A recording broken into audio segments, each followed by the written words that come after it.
Hello everyone, Jacob here. In today's lesson, we're going to be talking about this expression, in other words. And in Korean, this means 다른 말로. So it's actually very similar, a very direct translation. Other means 다른. Words, I guess actually means 마디, but can also be translated by 말. So it's a very similar expression both in English and in Korean.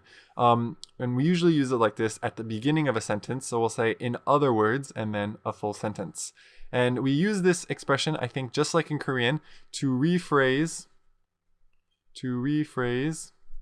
what someone just said. All right, so for my first example, I'm actually just going to tell you about my day. This morning, I slept in. My alarm clock didn't ring, so I was late for work. I ran to work. I was late for class, and it was terrible. And I was really stressed out all day. And then at lunch, when I tried to pay, I realized that I didn't have enough money, so I had to go to the bank, and it was really awkward. The ajumma was really angry at me. And finally, when I got home today, I just wanted to relax, and I realized that the heater was broken. It stopped working. So in other words,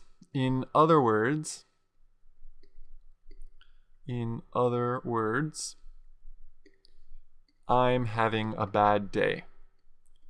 I'm having a bad day. I'm having a bad day is actually its own kind of expression, which is very similar to 일이 꼬인다. And here is how we basically use this expression in other words.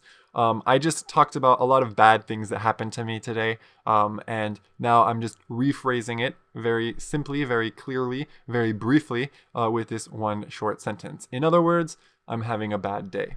All right, so that is one way to use it, but let's go ahead and look at another example. There are 3,000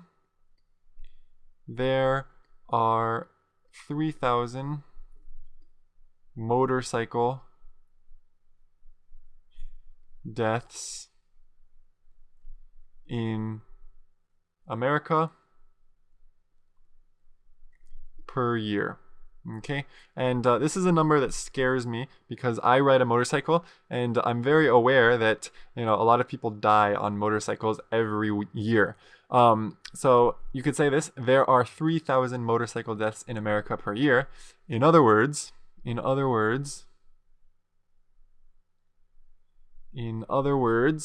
riding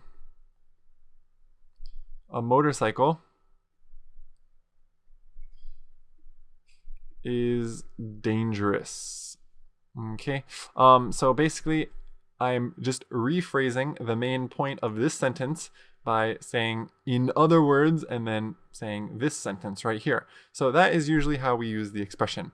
In this case, it's really just to rephrase, to say it in a different way. All right, so let's go ahead and look at my last example. In today's lesson, we're going to look at 3 examples because recently, about a month ago, I asked my friend Gyungchul if he could help me clean up Mikasa.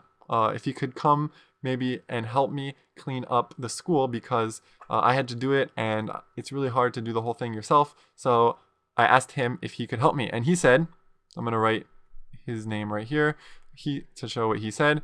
Gyungchul said, "Sorry, I have to take care of my dog. I have to take care of my dog." And I thought that was a terrible excuse. He said he had to stay home and take care of his dog, which I just thought was a really lame, a really terrible excuse. And I think what I said in response, I said, I'm going to put my name here.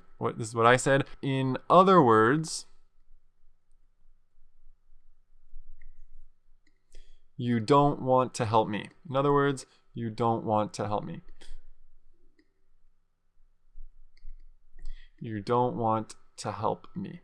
Okay, this is kind of the feeling that I got when he said I have to take care of my dog. He didn't want to help me. So this is actually a really good way to use this expression in other words. When you want to put words into other people's mouths, someone says something and you interpret it kind of the real meaning. You interpret the real meaning of what they're saying, and then you can say that. You can say it like this: in other words, you don't want to help me.